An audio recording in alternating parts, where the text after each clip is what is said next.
Hey guys, welcome back. So in this video, I'm going to show you how to change payment method on a Google Play Store. So yeah, let's get straight into it. Now, first thing what you're going to do is tap on your profile icon in the top right corner. Now, the second thing is you will navigate to the payments and subscription from the menu overlay. Okay, now let me show you. Okay, tap on payment methods.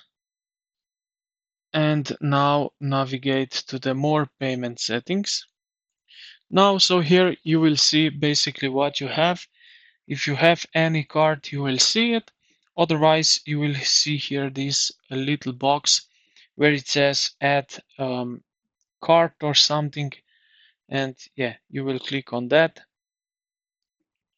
And you will need to put in some data of your card, go through the process, and just like that, you will add your card to your Google Play Store, basically into your Google Wallet. So you can use on every Google platform that you're using. So I hope this video helped you out.